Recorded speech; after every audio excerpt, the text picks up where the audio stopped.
Hello YouTube and welcome back. I am Benjamin Williams and today we're going to be doing another lab within Boson NetSim. Today's lab is going to be on configuring and verifying LLDP or Link Layer Discovery Protocol. Okay, let's go ahead and read our objective for this lab. It says Link Layer Discovery Protocol LLDP is a standards-based neighbor discovery protocol. Non-Cisco devices do not support Cisco Discovery Protocol CDP. Therefore, LLDP is a suitable alternative for neighbor discovery when connecting Cisco devices to third-party devices. Link Layer Discovery Protocol operates at Layer 2 in the data link layer of the Open Systems Intercommunication model. Therefore, even devices that use different Layer 3 protocols should share neighbor information, In this lab, you will learn how to enable LLDP and use it to view connected neighbor devices. You will also learn how to view the LLDP configuration and modify LLDP timers. Finally, you will learn how to disable LLDP globally, as well as enable and disable the transmission and reception of LLDP messages over an individual interface. All right, so let's take a look at our lab topology. Of course, we can see that we have 3 routers, and each of them are connected to one another by Ethernet links, okay? All right, so let's go ahead and read our commands for this lab. We have configure terminal, which enters global configuration mode from privilege exec mode. We have enable, which enters privilege exec mode. We have end, which ends and exits configuration mode. We have interface type number, which changes from global configuration to interface configuration mode. We have LLDP hold time in seconds, which specifies the number of seconds that a device will retain an LLDP entry before discarding it. We have LLDP run and no LLDP run. LLDP run enables LLDP globally, and no LLDP run disables LLDP globally. All right, we have LLDP receive and no LLDP receive.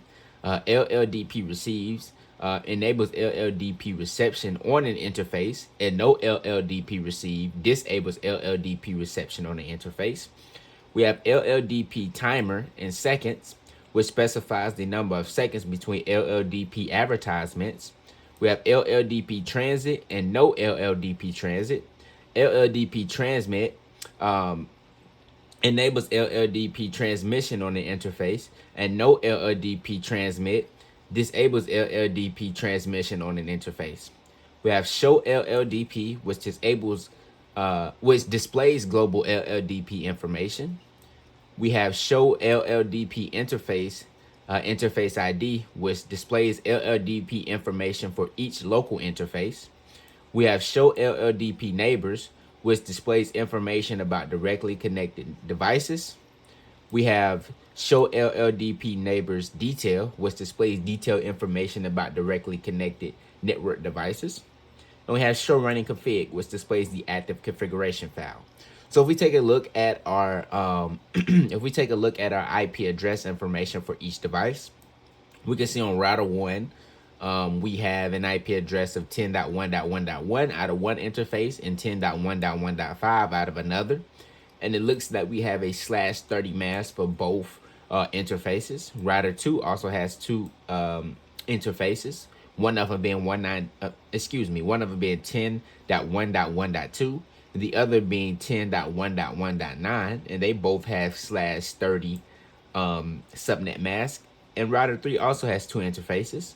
One of them being 10.1.1.6, and the other being 10.1.1.10. And as we can see, both of those also have a /30 mask. Okay, so let's go ahead and get into our task for this lab.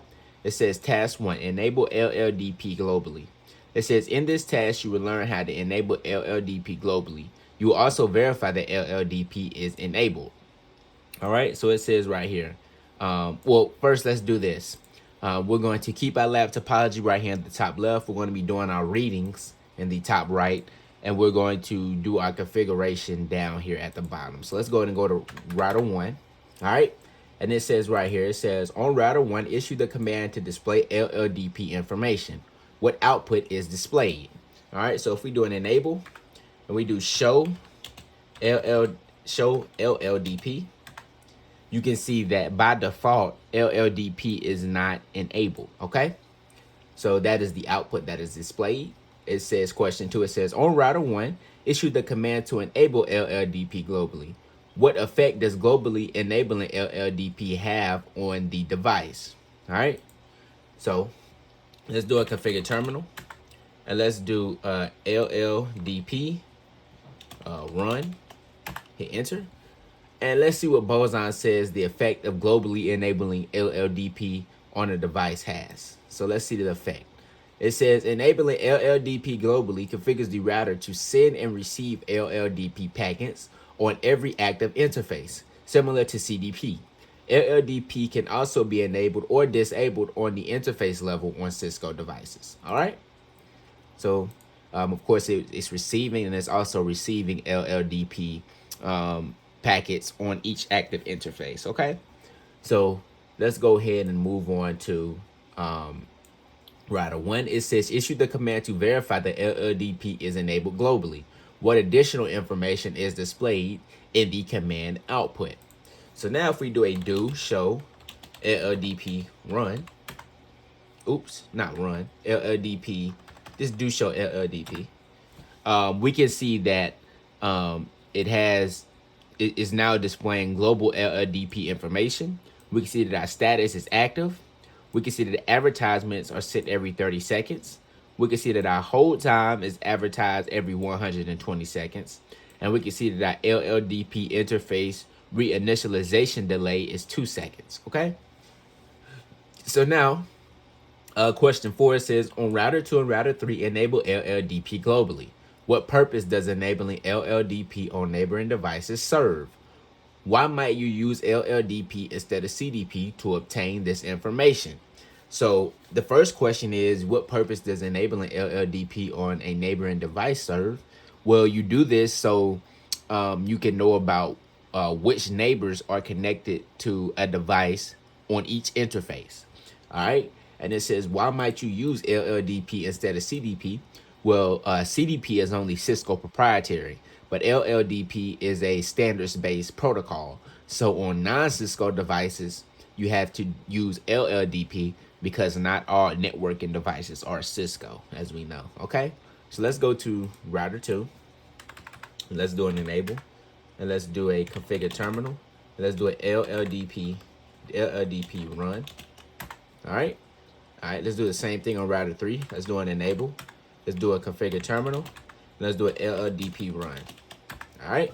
And let's see what Boson is going to say. It says enabling LLDP on router 1's neighboring devices allows R1 to obtain and display information about those devices. On a production network, you might use LLDP in place of CDP if you are connecting a Cisco device to a non-Cisco device. You would also use LLDP in place of CDP if you were administrating a network that contained no Cisco devices. And that's what I just explained, okay? So, yeah. Let's go ahead and move on to task number 2. It says view LLDP neighbors. It says in this task, you will learn how to view information about neighboring network devices by using LLDP. So let's go ahead and go to number 1. It says, allow the network to converge and then issue the command to display LLDP information on router 1. What neighbors are displayed? All right, so if we go to router 1 and we do a do show LLDP neighbor, we can see that we have 2 connections. The first one being to router 2, and it is on R1's fast Ethernet 00 interface. We can see the hold time. We can see the compatibility, and we can also see the port on which on router 2 that we're connected up to router 1. All right, and then we can see that we're also connected to router 3 locally on router 1 on the fast Ethernet 01 interface. Our hold time for this router is 120 seconds. We can see that it is a router by the compatibility. And we can also see that the port that we're connected on R3 up to R1 is the fast Ethernet 00. All right, and we can see our compatibility code right here. It says R, which says router. All right. So now it says number 2, it says to which interfaces are R1's neighbors connected? Update the lab topology with this information. So to which interfaces are R1's neighbors connected? we can see right here that on R1's Fast Ethernet 00, we connected to R2. And on R1's Fast Ethernet 01, we're connected to R3. All right. So that is that. All right. Number 3, it says on R1's neighbor routers, are R1's neighbors routers, how can you determine this information? And yes, they are. We can determine this by looking at the compatibility. As we can see, the compatibility says R. And if we go up here to our compatibility code, we can see that R means router. All right. So we see that for both R2 and R3. All right. So number 4, it says determine the neighboring devices for R2 and R3 and update the lab topology with this information. All right. So if we go to R2 and we do a do show LLDP neighbor, we can see that its neighbor devices is for R2 is R1 and R3. All right. And if we go to R3 and we do a do show LLDP neighbor, we can see that R3's neighbor is R1 and R2. All right. So number 5, it says on R1, issue the following commands to display detailed LLDP neighbor information. What additional information does this command show? So if we go to R1 and we do a do show LLDP neighbor detail, we can see that we get a lot more output here. We can see the MAC address of router 2. We can see the port that's connected with router 2. We can see the port description. We can see the actual system name or the host name of the neighboring router. We can see the version of software that it is running. So whatever iOS version the neighboring device is running, we can see that. We can see our hold time of how much time we have remaining. We can see the compatibility system, which is R for router. We can see the management IP address.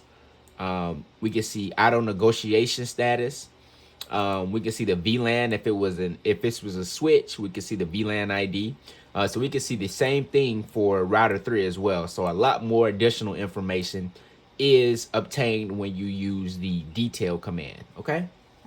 All right. So let's go ahead and move on to task number 3. It says verify and modify the LLDP configuration. It says in this task, you will verify and modify the LLDP configuration. All right. It says on router 1, issue the command to display global LLDP information. What information is displayed by this command? So if we go back to router 1 and we do a do show LLDP, we can see that our status is active. My advertisement is set every 30 seconds. Our hold time is 120 seconds. And our reinitialization delay is 2 seconds. Okay. So if we go to number 2, it says on router 1, issue the command to display LLDP information for the device's interfaces. What information is displayed in the output of this command? So if we do a do show LLDP interface, we can see that on the Fast Ethernet 00 interface, transmit is enabled, the receive is enabled, transmit state is idle, and receive state is also receive state is wait for frame. All right, and we have the same output for the Fast Ethernet 01 interface as well. All right. So right here on number 3, it says on R1, change the LLDP advertisement interval to 10 seconds. What is one reason you might change the LLDP advertisement interval? Well, you may want this router to send out LLDP packets more often. If you were to change it to 10 seconds, because by default it is 30 seconds. All right, so let's go ahead and make this change. Let's do LLDP. Let's get some context sensitive help. And let's do timer. And we want to send it every 10 seconds. All right. So now let's see what Boson is going to say about that. It says similar to CDP, the LLDP advertisement interval is the amount of time that elapses between transmission. By default, this value is 30 seconds. After issuing the above command, R1 will send LLDP advertisements every 10 seconds. If you administer a network with limited bandwidth, raising the advertisement interval to a higher value is one way to avoid congestion. Yes. All right. So on number 4, it says on router 1, change the LLDP hold time interval to 20 seconds. What is one reason you might change the LLDP hold time interval? All right. So first, let's do the command LLDP hold time. We want to change it to 20 seconds. All right. And let's read Boson's explanation behind that. It says, similar to CDP, LLDP's hold time interval is the amount of time that should elapse before the receiving device purges LLDP information from its neighbors. By default, LLDP retains this information for 120 seconds. One reason to configure the LLDP hold timer to be a setting other than a default would be to ensure that CDP entries on a network that change okay, let me start. Other than the default would be to ensure that CDP entries on a network that changes often remain accurate. And yes, that is true. All right. So number 5, it says on router 1, issue the command to display LLDP information on the device's interfaces. Have the timer values changed? So if we go back to router 1 and we do a do show LLDP, you can see now that our advertisements are sent every 10 seconds. Our hold time is 20 seconds. And our interface reinitiation delay is still 2 seconds. All right.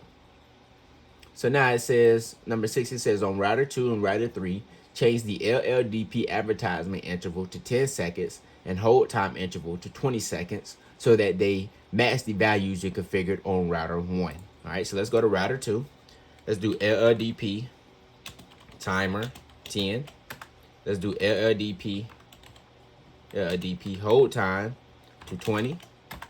And let's give a mirror configuration on router 3. Let's do an LLDP timer 10. Let's do LLDP hold time 20. All right. So now let's go to task number 4. It says disable LLDP globally. It says in this task you will learn how to disable LLDP globally. All right. So on number 1, it says on router 2, issue the command to disable. On router 2, issue the command to globally disable LLDP. All right. So let's go to router 2, and if we do a no LLDP run on router 2, this will disable LLDP globally. All right. So now it says on router 2, issue the command to verify that LLDP is disabled. So if we do a do show LLDP, you can see in the output we see that it says LLDP is not enabled. All right. So number 3, it says allow the hold timers to expire, and it says on router 1, issue the command to display LLDP neighbor information. What neighbors are displayed? So on router 1, we should only see router 3 now because we globally disabled LLDP on router 2. So if I do a do show LLDP neighbor, we can see that we only see router 3. All right. And that is because we disabled LLDP on router 2. All right. So also it says on router 3, issue the command to display LLDP neighbor information. What neighbors are displayed? So if we go to router 3, and then we do the same command, do show LLDP neighbor, we can also see that we only see router 1, and that is because we disabled LLDP on router 2. All right. So let's go ahead and move on to task number 5. It says disable and enable LLDP on an interface. All right. It says in this task, you will learn how to disable and enable the transmission and reception of LLDP messages on an individual interface. All right. So it says on router 3, issue the command to disable LLDP transmissions on the Fast Ethernet 00 interface. Why might you disable LLDP transmission on a single interface? Well, you may do this because you may not want LLDP packets to be sent out of a certain interface. And that may be because you don't have administrative control over the device that you're sending LLDP packets to. And for example, if that's another company, you may not want them to know what type of router you have, for example, or the version of operating system you're running, etc. So you can disable this information on a router within your company so other people can't do recognizance on your network and things of that nature. It's just a protection mechanism that you can do. All right, so let's go into interface fast Ethernet 00. Let's do a no LLDP enable. Oops, did I do that right? No LLDP. Oops, I put enable. That's for CDP. I got a little bit mixed up. We want to do transmission. So no LLDP transmit. Yes. All right, and let's see what Boson is going to say. It says the no LLDP transmit command will prevent router 3 from transmitting LLDP messages over the fast Ethernet 00 interface. However, it will still be able to receive LLDP messages over the fast Ethernet 00 interface. You might disable LLDP transmissions on an interface if you do not want the connected neighbor to receive information about the device. Unlike CDP, which is completely disabled on an interface by issuing a single command, you must issue 2 commands to completely disable LLDP on an interface. The no LLDP transmit command only disables transmissions. All right. So right here it says allow the hold timers to expire. On router 1, issue the command to display LLDP neighbor information. What neighbors are displayed? So now if we go to router R1, we should not see router 3 or router 2. All right, but let's just do a do show LLDP neighbor. And as you can see, we have nothing in the output, and that is because we disabled LLDP globally on router 2, and we just disabled LLDP on the interface that connects down to router 1 on router 3. So we do not have anything in our output now. All right, so now it says on router 3, issue the command to display LLDP neighbor information. What neighbors are displayed? All right, so if we go to router 3, we should still be able to see router 1. So let's do a do show LLDP neighbor. And yes, in the output, we can still see router 1, but we can't see router 2. And that is because in the earlier commands, we disabled LLDP globally on router 2. All right, so let's go ahead and move on to question number 4. It says on router 3, issue the command to enable the fast Ethernet 00 interface to transmit LLDP messages. Next, issue the command to prevent the interface from receiving LLDP transmissions. Why might you want to prevent an interface from receiving LLDP transmissions? We can prevent LLDP information. Well, let's see what Boson is going to say. First, let's do the command. So it says on R3, re-enable the transmission. So let's do an LLDP transmit. All right, and we want to do a no LLDP receive. All right, and let's see what Boson is going to say on why you shouldn't receive packets. All right, it says the no LLDP receive command will prevent router 3 from receiving LLDP messages over the fast Ethernet 00 interface. However, it will still be able to transmit LLDP messages over the fast Ethernet 00 interface. One reason to issue the no LLDP receive command might be to disable the receiving of LLDP frames from an untrusted neighbor. Yes, to completely disable LLDP on the interface, you will need to issue the no LLDP receive command as well as the no LLDP transmit command in interface configuration mode. So yes, that's a great point. If you don't trust a certain neighbor device, it is good to disable LLDP so you don't receive any information from that device. So that may be another device within another company, or of course the internet router. You may not trust it. So in that case, you can disable LLDP. All right. So it says allow the network to converge, and it says on router 1, issue the command to display LLDP neighbors. What neighbors are displayed? So if we go to router 1 and we do a do show LLDP, we should be able to see do show LLDP neighbor. We should be able to see router 3 again, and we doing the output. You can see we can see router 3. All right. Now it says on router 3, issue the commands to display LLDP neighbors. What neighbors are displayed? So now if we go back and we do a do show LLDP neighbor, router 1 should now be gone, and it is. And that is because we disabled receiving LLDP information on the fast Ethernet 00 interface, which was the connection to router 1. All right, so we're no longer receiving those packets. All right, so now it says on router 3, issue the command to configure the fast Ethernet 00 interface to receive LLDP messages. So if we go back and we do LLDP receive, we are now receiving those packets again from router 1. So that looks like this is the end of this lab right here. So let's go ahead and grade, and hopefully we did everything correctly. And we did. So I appreciate you guys for watching this one, and I'll see you in the next one.